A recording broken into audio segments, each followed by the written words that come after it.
Hi guys, तो कैसे हैं आप लोग। चलिए स्टार्ट करते हैं, हम हमारी इंडियन पॉलिटी की सीरीज़ को फर्दर आगे बढ़ाते हैं। And let me repeat again, हम यहाँ पर कर क्या रहे हैं एक्चुअल में।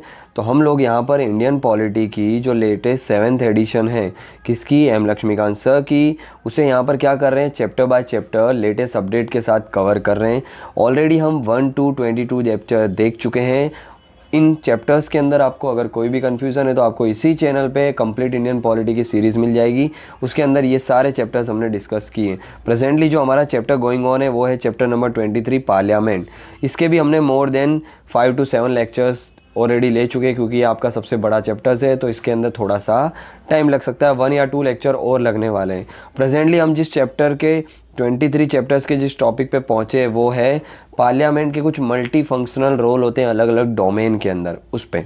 ऑलराइट, चलिए स्टार्ट करते हैं आज के लेक्चर को। सबसे पहले अगर हम बात करें तो देखिए, जो हमने अभी तक रोल देखे पार्लियामेंट के वो तो हैं, इसके अलावा भी कुछ और ऐसे मल्टीपल फंक्शनल रोल देखने को मिलते हैं जो हमारी parliament, that is the legislative wing of the government, वो क्या करती है, रोल प्ले करती है। कौन कौन से होते हैं वो, लेजिस्लेटिव पावर्स होती है, उनके फंक्शंस होते हैं, कुछ एग्जीक्यूटिव, कुछ फाइनेंशियल पावर। लेजिस्लेटिव पावर यानी कि लॉ मेकिंग की पावर, एग्जीक्यूटिव यानी कि लॉ को इम्प्लीमेंट करने की पावर, फाइनेंशियल पावर्स फाइनेंस और मनी मैटर से रिलेटेड पावर्स होती है, कुछ कॉन्स्टिट्यूशनल पावर भी देखने को मिलती है, कुछ जुडिशियल पावर, कुछ इलेक्टोरल पावर्स भी देखने को मिलती है हमारे को पार्लियामेंट के पास, और कुछ अदर पावर्स भी देखने को मिलती है। हर एक पावर को हम क्या करते हैं यहाँ पर ग्रेटर डिटेल में डिस्कस करते हैं। चलिए सबसे पहले अगर हम बात करें तो लेजिस्लेटिव पावर, तो लेजिस्लेटिव पावर जो है वो पार्लियामेंट की क्या है, किस तरीके की देखने को मिलती है, क्योंकि हमें पता है पार्लियामेंट जो है वो क्या है, एक सेंट्रल पोजीशन से हमारी जो मल्टी फंक्शनल, जो कि क्या है मल्टी फंक्शनल रोल प्ले कर रही है हमारे पॉलिटिको एडमिनिस्ट्रेटिव सिस्टम के अंदर। तो लेजिस्लेटिव पावर क्या है पार्लियामेंट की, तो देखिए एज अ लेजिस्लेचर क्या करती है ये, ऑब्वियसली लॉ मेकिंग का काम है, किसका, पार्लियामेंट ऑफ इंडिया का। और ये लॉ मेकिंग करती है और लॉ के थ्रू क्या होता है, पूरी कंट्री की जो गवर्नेंस है उसको इफेक्टिवली क्या किया जाता है, कंट्रोल किया जाता है। गवर्नेंस क्या होती है, तो socio economical development process of governing the country, उसको गवर्नेंस कहा जाता है। अगर हम बात करें ये लॉ बनाने के अंदर भी हमें पता है कि 7th schedule of the constitutions के अंदर 3 लिस्ट देखने को मिलती है। उसमें जो सबसे पहली यूनियन लिस्ट है उस पर, जिसके अंदर हमको प्रेजेंटली 98 सब्जेक्ट्स देखने को मिलते हैं। इनिशियली क्या थे वो 97 सब्जेक्ट है, प्रेजेंटली हमें 98 देखने को मिलते हैं। ये यूनियन लिस्ट के अंदर जितने भी सब्जेक्ट मेंशन किए गए सभी पे क्या एक्सक्लूसिव पावर है, वो डोमेन है किसका, पार्लियामेंट का, कि उनके ऊपर लॉ बनाना। इसके अलावा कॉन्करेंट लिस्ट, हम आप सभी को पता ही होगा और हम ऑलरेडी डिस्कस कर चुके हैं ये लिस्ट के बारे में। कॉन्करेंट लिस्ट के अंदर प्रेजेंटली हमें 52 सब्जेक्ट्स देखने को मिलते हैं, जो कि ओरिजिनली कितने थे, 47 थे। तो ये भी क्या है, कहीं ना कहीं कॉन्करेंट लिस्ट के अंदर स्टेट और सेंटर दोनों के पास कहीं ना कहीं पावर है, बट कहीं ना कहीं हम बोल सकते हैं सेंटर ने अगर लॉ बना दिया तो उसका लॉ क्या करता है, प्रिवेल करता है। इसके अलावा कुछ ऐसे सर्टेन केस होते हैं जिसमें स्टेट लिस्ट जो है उसके ऊपर भी लॉ जो है वो पार्लियामेंट बना सकती है। कुछ ऐसे सर्कमस्टांसेस होते हैं। स्टेट लिस्ट की बात करें, हमें पता है स्टेट लिस्ट के अंदर 59 सब्जेक्ट प्रेजेंटली देखने को मिलते हैं, जबकि ओरिजिनली ये कितने थे, 66 सब्जेक्ट थे। प्रेजेंटली हमें 59 सब्जेक्ट देखने को मिलते हैं। कुछ ऐसे सर्कमस्टांसेस होते हैं जब क्या है, पार्लियामेंट यूनियन लिस्ट और कॉन्करेंट लिस्ट पे तो बना ही सकती है, ऑब्वियसली लॉ बना सकती है, इस पे तो एक्सक्लूसिव, और यहाँ पे भी क्या है इनका लॉ प्रिवेल करता है। बट स्टेट लिस्ट में भी जो सब्जेक्ट मेंशन किए गए हैं प्रेजेंटली 59 है, उन पे भी कुछ ऐसे सर्कमस्टांसेस सिचुएशन होती है जिसमें पार्लियामेंट क्या कर सकती है, लेजिस्लेट कर सकती है, मींस लॉ बना सकती है। वो सिचुएशंस क्या होती है, पहली सिचुएशन हो सकती है कि राज्यसभा क्या करे, एक रिजोल्यूशन पास करे, तो भी उस पर क्या है, स्टेट के लिस्ट के ऊपर पार्लियामेंट लॉ बना सकती है। इसके अलावा और क्या हो सकता है, जब नेशनल इमरजेंसी हो गया, ऑपरेशन होती है, या नेशनल इमरजेंसी लागू कर दी जाती है और वो ऑपरेशन में होती है, कंटिन्यूटी में होती है, तब भी क्या किया जा सकता है, स्टेट लेजिस्लेटर यानी कि स्टेट लिस्ट के अंदर जो भी चीज़ें मेंशन है उस पर पार्लियामेंट लॉ बना सकती है। इसके अलावा व्हेन द 2 और more than 2 state jointly request to the parliament, तब भी वो कर सकती है। इसके अलावा when the necessary to give the effect to the भाई इंटरनेशनल कोई एग्रीमेंट है, ट्रीटीज़ है, उस कन्वेंशन है, तो उसको क्या करना है, लागू करना है, और स्टेट जो है उसके अंदर वो सब्जेक्ट मेंशन किया गया है, तो उस सेंस में भी क्या है, पार्लियामेंट जो है वो स्टेट लिस्ट के सब्जेक्ट पे भी रोल बना सकती है, लॉ बना सकती है। इसके अलावा when the president rule is in operation in that particular state, तब भी क्या है, लॉज जो हैं स्टेट लिस्ट के ऊपर भी पार्लियामेंट लेजिस्लेट कर सकती है। इसके अलावा जब कोई ऑर्डिनेंस इशू किया गया हो प्रेसिडेंट के द्वारा, राइट, तो ये कुछ 5 सिचुएशंस हमें देखने को मिलती है जिनमें क्या है, स्टेट लिस्ट में होते हुए भी क्या है, पार्लियामेंट उस पर लॉ बना सकती है।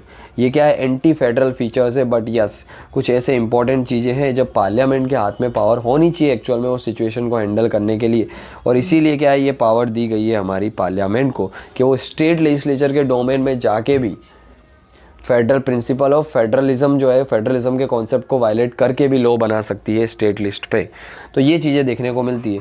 इसके अलावा अगर हम बात करें ऑर्डिनेंस, प्रेसिडेंट अगर इशू कर देते हैं तो क्या होता है कि ऑर्डिनेंस एक टाइप का हम बोल सकते हैं टेम्पररी लॉ होता है। हम ऑलरेडी देख चुके हैं ये टेम्पररी लॉ जो है, ऑलरेडी हम लोग देख चुके हैं डिटेल में ऑर्डिनेंस होता क्या है। एक टाइप का टेम्पररी लॉ होता है जो क्या है, प्रेसिडेंट जब कोई इधर लोकसभा और राज्यसभा और दोनों कोई भी हाउसेज जो है वो सेशन में नहीं है तो उस समय क्या किया जा सकता है, प्रेसिडेंट जो है वो ऑर्डिनेंस इशू करते हैं। वो एक टाइप का क्या होता है, टेम्पररी लॉ होता है। और वो लॉ जो है उसको क्या करना होता है कि within the 6 week of the sitting of the parliament क्या करना होता है, पास कराना होता है। जैसे ही वो विद इन द 6 मंथ अगर उसको पास करा दिए तो वो ऑर्डिनेंस क्या हो जाता है, पास कराना, यानी कि normal legislator process, Lok Sabha Rajya Sabha president के साइन, तो वो जो टेम्पररी ऑर्डिनेंस था वो एक्चुअल में लॉ बन जाता है और लॉ बन के पूरी कंट्री के अंदर इम्प्लीमेंट हो जाता है। अगर विद इन द 6 मंथ अगर ये पास नहीं कराया गया पार्लियामेंट से यानी लोकसभा और राज्यसभा से तो वो जो टेम्पररी ऑर्डिनेंस है वो लैप्स हो जाता है। इसके अलावा पार्लियामेंट जो है वो लॉ बना सकती है। पार्लियामेंट जनरली क्या करती है, एक ढांचा तैयार करती है लॉ का स्केलेटन फॉर्मेट में, और उसके बाद रूल्स रेगुलेशंस उसको क्या करने के लिए, वो लॉज को इम्प्लीमेंट करने के लिए वो स्केलेटन फॉर्म यानी कि ब्रॉडर वे में जो लॉ पार्लियामेंट बनाती है उसको इम्प्लीमेंट करने के लिए रूल्स एंड रेगुलेशंस बनाए जाते हैं। तो वो सब किसका डोमेन होता है, वो एग्जीक्यूटिव का डोमेन होता है। Council of minister headed by the prime minister और permanent executive that is the officers जिसकी आप प्रिपरेशन कर रहे हैं IAS IPS। तो रूल्स रेगुलेशन जो पार्लियामेंट का स्केलेटन फॉर्म में लॉ बनाती है उसको इम्प्लीमेंट करने के लिए जो रूल्स एंड रेगुलेशन बनाए जाते हैं वो कौन प्रिपेयर करते हैं, एग्जीक्यूटिव प्रिपेयर करते हैं। और इसी टाइप की पावर को हम लोग क्या बोलते हैं, डेलीगेटिव लेजिस्लेचर, जिसमें लेजिस्लेचर क्या कर रहे हैं, अपनी पावर को डेलीगेट कर रहे हैं, किसको, एग्जीक्यूटिव को। कैसे कि लेजिस्लेचर खाली स्केलेटन फॉर्म में लॉ बना देते हैं फिर दे देते हैं एग्जीक्यूटिव को, डेलीगेट कर देते हैं एग्जीक्यूटिव को, फिर एग्जीक्यूटिव रूल्स रेगुलेशन बना के लॉ को इंप्लीमेंट करते हैं। तो इसी को बोला जाता है डेलीगेशन लेजिस्लेचर्स। ऑलराइट, तो ये कुछ हमें लेजिस्लेटिव पावर देखने को मिलती है किसकी, पार्लियामेंट की। ऑलराइट, इसके अलावा अगर हम बात करें एग्जीक्यूटिव पावर की कुछ, तो एज अ एग्जीक्यूटिव पार्लियामेंट जो है उसकी एग्जीक्यूटिव पावर क्या होती है कि भाई कॉन्स्टिट्यूशन ऑफ इंडिया एस्टेब्लिश करता है parliamentary form of government obviously India के अंदर, जिसके अंदर एग्जीक्यूटिव जो है वो रिस्पॉन्सिबल हो। एग्जीक्यूटिव का मतलब क्या होते हैं, लॉ को इंप्लीमेंट करने वाले, जैसे कि council of minister headed by the prime minister. ये एग्जीक्यूटिव रिस्पॉन्सिबल होते हैं किसको, पार्लियामेंट को। किसके लिए कि भाई वो जो भी एक्ट लेके आ रहे हैं, लॉज आ रहे हैं, पॉलिसीज़ बना रहे हैं, उन सब के लिए these executive are responsible to the parliament. Right, तो पार्लियामेंट कहीं ना कहीं क्या कर रही है, इन लोगों के ऊपर एक्सरसाइज कर रही है कंट्रोल। कैसे, तो अलग अलग इंस्ट्रूमेंट है, हम ऑलरेडी डिस्कस कर चुके हैं, जैसे कि क्वेश्चन आवर्स है, क्वेश्चन पूछना, 0 आवर्स है, हाफ एन आवर डिस्कशंस है, अटेंशन मोशंस है, कॉलिंग अटेंशन मोशंस है, एडजर्नमेंट मोशन है, नो कॉन्फिडेंस मोशन है, सेंसर मोशन है। ये सारे क्या डिफरेंट टूल है पार्लियामेंट के, हम ऑलरेडी डिस्कस कर चुके हैं इसी चैप्टर्स में, आपको वीडियो मिल जाएंगे। तो ये सब टूल्स के थ्रू क्या करती है पार्लियामेंट जो है, ये एग्जीक्यूटिव के ऊपर कंट्रोल करती है। तो ये भी एक कहीं ना कहीं एग्जीक्यूटिव पावर है किसकी, पार्लियामेंट की। इसके अलावा क्या करती है पार्लियामेंट, ऑल्सो सुपरवाइज करती है एक्टिविटी ऑफ द एग्जीक्यूटिव। और दूसरी चीज़ विद द हेल्प ऑफ कि भाई पार्लियामेंट जो एग्जीक्यूटिव के ऊपर एक्सरसाइज करती है कंट्रोल, कैसे, तो अलग अलग कमिटीज़ होती है पार्लियामेंट्री कमिटीज़, उनका यूज़ करके क्या करती है पार्लियामेंट जो है एग्जीक्यूटिव के ऊपर चेक्स एंड बैलेंस रखती है।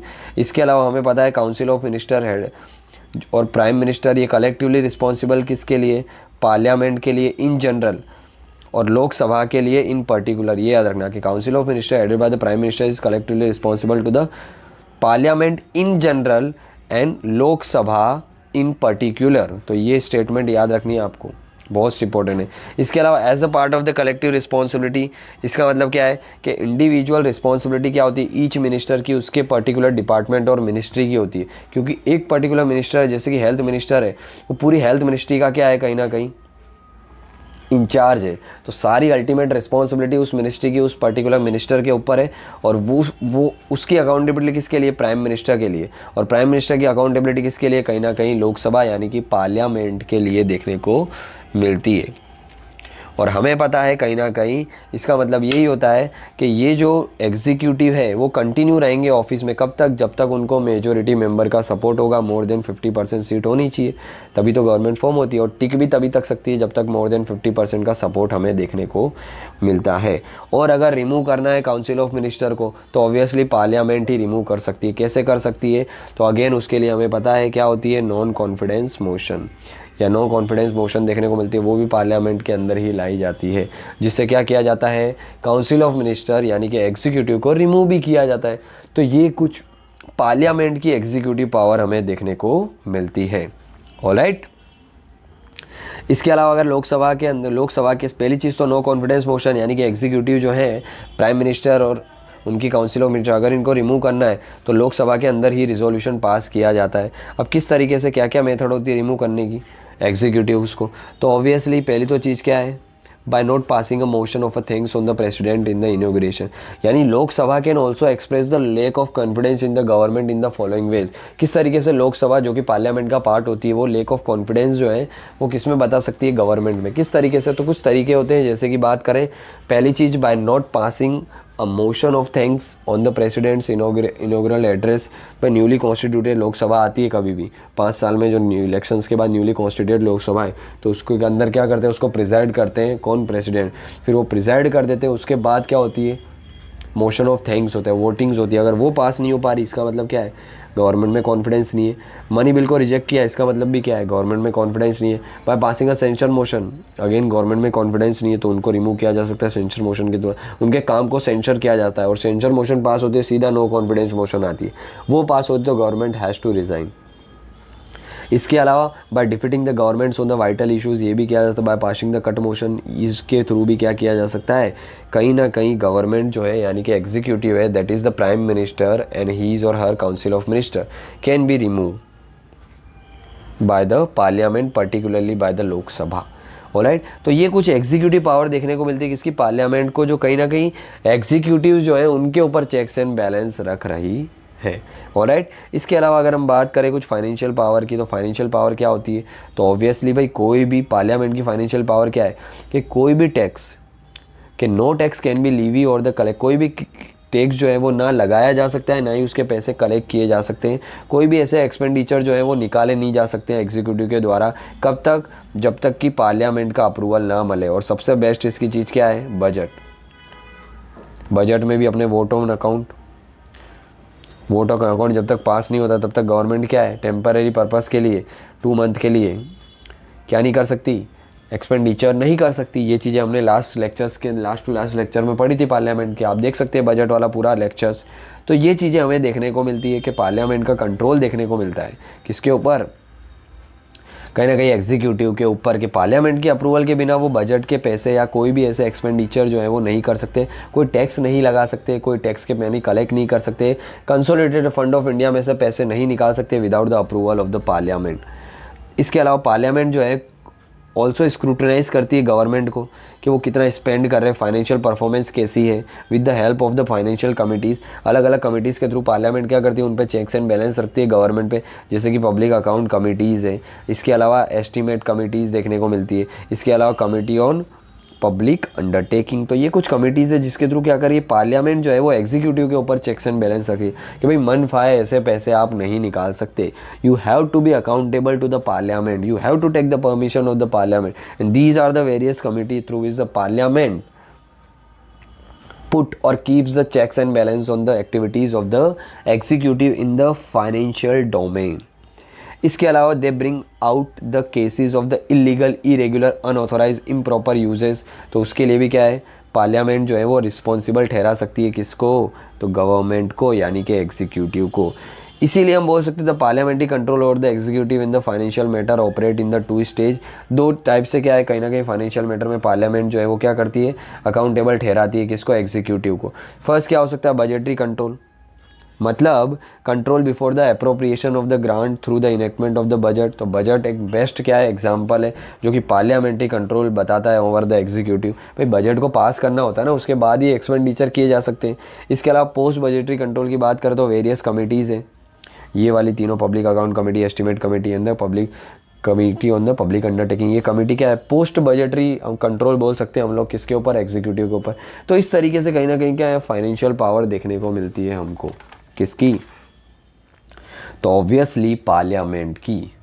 इसके अलावा अगर हम बात करें तो budget is based on the principle of the annuity. भाई बजट जो है वो सबसे बेस्ट डॉक्यूमेंट हमको देखने को मिलता है, जो कि कहीं ना कहीं क्या है, पर्टिकुलर फाइनेंशियल ईयर जो है उसके अंदर गवर्नमेंट के एक्सपेंडिचर्स वगैरह कितने हैं, ये सब चीज़ें। अब उस फाइनेंशियल ईयर के अंदर जितना बजटरी अलोकेशन दिया गया वो खर्च नहीं हुआ और फाइनेंशियल ईयर पूरा हो गया। फाइनेंशियल ईयर पता है ना आप सभी को, 1 अप्रैल से 31 मार्च तक देखने को मिलता है। गवर्नमेंट ऑफ इंडिया का भी फाइनेंशियल ईयर है यही है और आरबीआई का भी फाइनेंशियल ईयर यही डेट में देखने को मिलता है। वही 31 मार्च तक अगर लास्ट बजट के अंदर बजट एस्टीमेट में जो पैसे दिए गए थे वो अगर नहीं खर्च किए गवर्नमेंट ने, तो रूल ऑफ लैप्स के तहत, किसके तहत, रूल ऑफ लैप्स के तहत वो पैसा है जो वापस से क्या है, कंसोलिडेटेड फंड ऑफ इंडिया के अंदर जमा हो जाता है। और ये कंसोलिडेटेड फंड क्या होता है, लास्ट लेक्चर में हम ऑलरेडी देख चुके हैं। ये क्या होता है, गवर्नमेंट ऑफ इंडिया का हम बोल सकते हैं एक अकाउंट होता है जिसके अंदर सारे टैक्स की मनी जमा होती है और कोई भी एक्सपेंडिचर अगर करना है गवर्नमेंट का तो इसी में से निकाला जाता है। और इसको जो है पार्लियामेंट्री अप्रूवल की रिक्वायरमेंट होती है इसमें से पैसे निकालने के लिए ऑलरेडी। ऑलराइट, इसके अलावा अगर हम बात करें कि पार्लियामेंट जो है इसके अब पार्लियामेंट के अंदर एक मार्च रस की एक्टिविटी भी हमको देखने को मिलती है। मार्च रश क्या होता है भाई, हमें पता है लास्ट टाइम हमने जो बजट में देखा February 1 और February को क्या आ जाता है, कहीं ना कहीं बजट आ जाता है। और मार्च के एंड यानी 31 मार्च के बाद क्या होता है, फाइनेंशियल ईयर चेंज हो रहा होता है। तो मार्च के अंदर कहीं ना कहीं क्या है, सारे जो बजट की जितने भी डॉक्यूमेंट्स वगैरह होते हैं, प्रोसीजर्स हमने देखी थी, वो सटासट क्या है, फटाफट रश में रहती है चीज़ें पास कराने के लिए। तो गवर्नमेंट क्या चाहती है, फटाफट ये बजट के सारे डॉक्यूमेंट पास कराए जाए। तो उसी को बोला जाता है मार्च रश, क्योंकि मार्च के अंदर क्या हो, चीज़ें रश रहता है एक्सपेंडिचर करने के लिए, पैसों के लिए भी रश रहता है, फाइनेंशियल पावर के लिए भी, और बिल वगैरह जो भी पास कराने होते हैं, बजट के डॉक्यूमेंट्स पास करवाने होते हैं वोटिंग्स के थ्रू, उसमें भी रश लेता है। इसीलिए इस एक्टिविटी को क्या बोला जाता है, मार्च रश कहा जाता है। ऑलराइट, तो ये फाइनेंशियल पावर देखने को मिलती है। इसके अलावा कुछ बात करें कॉन्स्टिट्यूशनल पावर की, तो कॉन्स्टिट्यूएंट पावर क्या देखने को मिलती है, तो ऑब्वियसली पहली चीज़ तो है अगर कॉन्स्टिट्यूशन को अमेंड करना है तो वो पावर किसके पास है, ओनली पार्लियामेंट ऑफ इंडिया के पास देखने को मिलती है। ये पावर जो है, अगर बात करें कॉन्स्टिट्यूशन को अमेंड करना है तो पार्लियामेंट के पास तो पावर है। ऑलराइट, अब ये पावर जो है वो किस तरीके की है, तो भाई कोई भी ऑब्वियसली अगर पार्लियामेंट के अंदर कॉन्स्टिट्यूशन को चेंज करना है तो बिल लाना होगा, और वो बिल को क्या करना होता है, स्पेशल मेजोरिटी से पास कराना होता है। और ये स्पेशल मेजोरिटी है वो क्या होती है, तो majority of not less than majority of the not less than 50% of entire strength of the house। 543 Lok Sabha, 245 Rajya Sabha में देखने को मिलते हैं। इनके मोर than 50% of entire strength of the house, और साथ ही साथ 2/3 ऑफ प्रेजेंट एंड वोटिंग, ये होती है स्पेशल मेजोरिटी। ये स्पेशल मेजोरिटी से कहीं ना कहीं पार्लियामेंट के अंदर वो बिल क्या होता है, पास कराना होता है, तब जाके हम बोल सकते हैं कहीं ना कहीं जो है वो क्या होता है, कॉन्स्टिट्यूशंस के अंदर चेंजेस किए जाते हैं, जिसे हम कॉन्स्टिट्यूशनल अमेंडमेंट कहते हैं। और ये पावर किसके पास है, ओनली एंड ओनली पार्लियामेंट के पास देखने को मिलती है। कुछ ऐसे प्रोविज़न है कॉन्स्टिट्यूशन के जो सिंपल मेजोरिटी से भी चेंज किए जाते हैं, बट याद रखना जो भी सिंपल मेजोरिटी से चेंजेस किए जा रहे कॉन्स्टिट्यूशन में, उनको हम कॉन्स्टिट्यूशनल अमेंडमेंट नहीं बोलते हैं अंडर आर्टिकल 368। इसका मतलब कॉन्स्टिट्यूशन को चेंज करना है तो वो सिर्फ और सिर्फ स्पेशल मेजोरिटी से ही चेंज किया जाएगा अंडर आर्टिकल 368। 368 आर्टिकल क्या बोलता है, ये बात करता है procedures of the amendment of the constitution. तो कॉन्स्टिट्यूशन को अमेंड करना है अंडर आर्टिकल 368 तो वो स्पेशल मेजोरिटी से ही हो सकता है। रिमेंबर, अगर ऐसा क्वेश्चन आता है कि कॉन्स्टिट्यूशन कैन बी अमेंडेड हो गया बाय द सिंपल मेजोरिटी या कॉन्स्टिट्यूशन अंडर आर्टिकल 368, तो क्वेश्चन क्या होगा, वो गलत होगा, स्टेटमेंट गलत होगी। Under article 360 constitution can be amended only by the special majority that to more than 2/3% in voting plus more than 50% of the entire strength of the house. Alright, इसके अलावा कुछ और बात करें constitution power of the parliament कि भाई हाँ, state जो है वो अमेंड तो नहीं कर सकते कॉन्स्टिट्यूशन को, बट वो क्या कर सकते हैं, रिक्वेस्ट कर सकते हैं कंसेंट करके। कई बार क्या होता है पार्लियामेंट के अंदर अगर हमको कॉन्स्टिट्यूशन अमेंडमेंट करना है तो पहला तो तरीका क्या है भाई, स्पेशल मेजोरिटी से। दूसरा तरीका क्या होता है कि special majority plus more than 50% of the state की परमिशन, और स्टेट के अंदर लेजिस्लेटिव की परमिशन, स्टेट लेजिस्लेचर्स की परमिशन, जिससे 28 स्टेट है तो 14 स्टेट या 14 से ज़्यादा स्टेट की परमिशन लेनी होती है। और यहाँ पे क्या है, सिंपल मेजोरिटी से इन पर्टिकुलर लेजिस्लेटिव असेंबलीज़ के अंदर क्या होता है, वो बिल पास करा देना होना चाहिए। जैसे ये 50 मोर देन 50% हो तब, और जिससे क्या हो सकता है, कॉन्स्टिट्यूशन अमेंडमेंट किया जा सकता है। तो दो तरीके होते हैं कहीं ना कहीं, एक तो स्पेशल मेजोरिटी, डायरेक्ट पार्लियामेंट को अगर क्या करना है, कॉन्स्टिट्यूशन को अमेंडमेंट करना है तो स्पेशल मेजोरिटी से किया जा सकता है, या फिर कुछ ऐसा कॉन्स्टिट्यूशन में चेंज किया जा रहा है जो फेडरल स्ट्रक्चर को चेंज कर रहा है, यानी कि स्टेट को भी अफेक्ट कर रहा है, तो वहाँ पे स्टेट की परमिशन की भी रिक्वायरमेंट होती है to do the constitutional amendment. तो उस केस में क्या किया जाता है कि उस केस में मोर देन 50% स्टेट जो है उनसे भी क्या ली जाती है, परमिशन ली जाती है। मोर देन 50 यानी प्रेजेंटली 28 स्टेट है, मोर देन 50 यानी कि 14 स्टेट, 14 है, उससे ज़्यादा स्टेट की परमिशन ली जाती है। और ये जो स्टेट है इनको जनरली क्या, सिंपल मेजोरिटी से इनकी लेजिस्लेटिव, रिस्पेक्टिव लेजिस्लेटिव असेंबली में उस बिल को पास करना होता है। तो ये चीज़ें भी हमको देखने को मिलती है कहीं ना कहीं, क्या है, कॉन्स्टिट्यूशन को चेंज करने के लिए ये मेथड का भी यूज़ होता है। और दूसरी मेथड तो क्या है, स्पेशल मेजोरिटी, जिसके अंदर more than 2/3 of present and voting और more than 50% of the entire strength of the both house, Lok Sabha and the Rajya Sabha. ये दो तरीके से कॉन्स्टिट्यूशन को अमेंड किया जाता है। ऑलराइट, और सिंपल मेजोरिटी से याद रखना, कॉन्स्टिट्यूशन को अमेंड तो किया जाता है बट वो अंडर आर्टिकल 368 नहीं होता, यानी कि मेजर प्रोविजंस को चेंज करना है तो वो सिंपल मेजोरिटी से चेंजेस नहीं होंगे। जो भी सिंपल मेजोरिटी से चेंजेस हो रहा है कॉन्स्टिट्यूशन में, वो क्या है, अंडर आर्टिकल 368 कंसिडर नहीं होता है। 368 कंसिडर तभी होता है वो जनरली जब क्या हो, स्पेशल मेजोरिटी का यूज़ किया गया हो कॉन्स्टिट्यूशंस को चेंज करने के लिए। ऑलराइट, और पार्लियामेंट की अब तुम ये चीज़ें देखो भाई, हाँ कॉन्स्टिट्यूशनल पावर भी पार्लियामेंट के पास है, तो इसका मतलब ये पार्लियामेंट के पास अनलिमिटेड बहुत सारी पावर नहीं, पार्लियामेंट के पास भी लिमिटेड पावर है। ये लिमिटेड पावर कहाँ से आती है, तो लिमिटेड पावर जो है वो किसके कारण आई थी, बेसिक स्ट्रक्चर के कारण, जो कि क्या था 1973 का Kesavananda Bharati versus state of Kerala का केस था, जिसके अंदर क्या अब तक की सबसे बड़ी बेंच, कॉन्स्टिट्यूशनल बेंच बैठी थी, 13 जजेस की बेंचेस, जिसमें 7/3 के थ्रू क्या है, 7/3 के थ्रू प्रपोजल्स के थ्रू जजमेंट दिया गया था। तो ये बेसिक स्ट्रक्चर को पार्लियामेंट जो है वो वायलेट नहीं कर सकती, बाकी कॉन्स्टिट्यूशन में चेंज कर सकती है स्पेशल मेजोरिटी से। ऑलराइट, तो ये बेसिक स्ट्रक्चर की डॉक्ट्रिन कहीं ना कहीं पार्लियामेंट की पावर को लिमिट करती है, जो कि केशवानंद भारती केस 1973 से हमें देखने को मिलती है। ऑलराइट, तो ये कुछ कॉन्स्टिट्यूएंट पावर देखने को मिलती है हमको पार्लियामेंट की। इसके अलावा कुछ जुडिशियल पावर की बात करें पार्लियामेंट की, तो judicial power in the function of the parliament जो है, इसमें क्या क्या चीज़ें आती है, जैसे कि कर क्या जा सकते हैं भाई, प्रेसिडेंट जो है तो it can impeach the president for the violation of the constitution. Parliament क्या कर सकती है, प्रेसिडेंट ऑफ इंडिया को इम्पीच कर सकती है अगर उन्होंने वायलेशन ऑफ द कॉन्स्टिट्यूशन किया है। तो वाइस प्रेसिडेंट को भी रिमूव किया जा सकता है। कौन करेगी, पार्लियामेंट। स्पेशल रिजोल्यूशन पास करना होगा राज्यसभा के अंदर, हम देख चुके हैं ऑलरेडी किस तरीके से उनको रिमूव किया जाता है। इसके अलावा it can recommend the removal of the जजेस of the supreme court, high court, chief election commissioner, state election commissioner हो गया, कंट्रोलर एंड ऑडिटर जनरल हो गया, इन सबको रिमूव करने के लिए भी रिजोल्यूशन कहाँ पे पास किया जाता है, पार्लियामेंट में। तो ये भी एक न एक जुडिशियल पावर है। इसके अलावा it can punish its member और the outsider for the breach of its privileges और इट्स कंटेम्प्ट। ऑब्वियसली आउटसाइडर को पनिश भी किया जा सकता है। तो ये कुछ जुडिशियल पावर देखने को मिलती है, मतलब जुडिशियल पावर यानी कि पनिशमेंट की पावर, कि वो क्या कर सकती है, इन सारे लोगों को पनिश भी कर सकती है parliament by passing a different type of resolution. Alright, इसके अलावा कुछ इलेक्टोरल पावर की अगर हम बात करें और फंक्शंस किसके, पार्लियामेंट के, तो इलेक्टोरल पावर और फंक्शंस क्या होते हैं पार्लियामेंट के, तो देखिए पार्लियामेंट पार्टिसिपेट करती है in the election of the president obviously along with the state legislative assembly.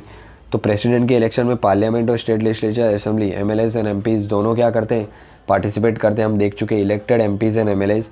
इसके अलावा वाइस प्रेसिडेंट के इलेक्शन से, तो उसके अंदर भी क्या करते हैं, कहीं ना कहीं पार्लियामेंट जो है वो क्या करती है, पार्टिसिपेट करती है, लोकसभा राज्यसभा बोथ।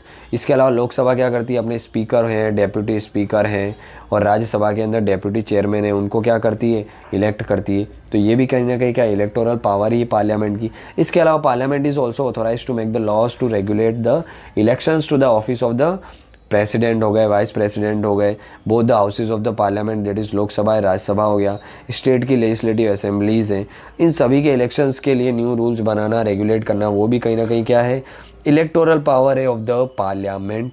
और इसी के रिगार्डिंग पार्लियामेंट ने कुछ लॉज भी बनाए, जैसे कि president and the vice president election rule है या इलेक्शन एक्ट है 1952 का, एमपी एमएलएस के इलेक्शंस के लिए RPA representation of people act of 1950, representation of people act of 1951, ये सब क्या है, लॉज बनाए गए पार्लियामेंट ने, जो क्या करते हैं, इलेक्शन प्रोसीजर्स को रेगुलेट करते हैं। प्रेसिडेंट वाइस प्रेसिडेंट के लिए ये वाला एक्ट है, जबकि लोकसभा और यानी कि पार्लियामेंट के लिए और स्टेट लेजिस्लेचर्स के लिए हमें आरपीए देखने को मिलते हैं। आरपीए 1951 है, वो खास करके जो इलेक्शन कैंडिडेट जो होते हैं उनके लिए बात करता है, और आरपीए 1950 जो है वो किसके लिए, वोटर्स के प्रोटेक्शंस के लिए, उनके रूल्स रेगुलेशंस के रिगार्डिंग बात करता है। तो ये सब क्या इलेक्टोरल पावर है। इसके अलावा अगर हम बात करें कुछ other power and functions of the parliament, तो कौन कौन से अदर पावर हैं इनके पास, तो ये सबसे पहले तो क्या हाईएस्ट डेलिब्रेटिव बॉडी है हमारी कंट्रीज़ के अंदर, जो क्या करती है, वेरियस पॉलिसी प्रोग्राम बनाने, तो नेशनल लेवल पे, इंटरनेशनल लेवल पे डिबेट डिस्कशन करना है, तो ये क्या है, हाईएस्ट डेलिब्रेटिव बॉडी देखने को मिलती है हमारी कंट्री में, कि यहाँ पे डेलिब्रेशन डिबेट डिस्कशंस किए जा सकते हैं। इसके अलावा अप्रूव करती है all 3 types of emergency, national emergency हो, स्टेट इमरजेंसी हो, फाइनेंशियल इमरजेंसी हो, जो कि प्रेसिडेंट प्रोक्लेम करते हैं, उसको अप्रूवल भी क्या है, पार्लियामेंट से ही लिया जाता है। It can create and abolish the state legislative council on the recommendation of the concern state legislative assembly, कि भाई स्टेट लेजिस्लेटिव काउंसिल जो कि 6 स्टेट में हमको देखने को मिलती है, हम लोग डिस्कस कर चुके हैं, उसको बनाना, उसको एबॉलिश करना, क्रिएट करना, ये सब हाथ में किसके होता है, पार्लियामेंट के ही होता है। इसके अलावा इट कैन इंक्रीज और डिक्रीज द एरिया और the boundaries of the particular state, और उनके नाम और यूनियन टेरिटरी के नाम, बाउंड्रीज, उसको चेंज करना, कम करना, ज़्यादा करना, वो भी पार्लियामेंट के हाथ में ही देखने को मिलता है। इसके अलावा it can regulate the organisation in the jurisdictions of the supreme court and the high court and can establish a common high court for the 2 और द मोर स्टेट, तो ये पावर भी पार्लियामेंट के पास देखने को मिलती है। तो ये कुछ पावर्स हैं, मल्टी फंक्शनल रोल है जो कि क्या कर रही है, पार्लियामेंट ऑफ इंडिया परफॉर्म कर रही है। तो हमको पता होना चाहिए किस तरीके से legislative power, executive, financial, constitutional, कुछ अदर पावर्स है जो पार्लियामेंट के पास होती है।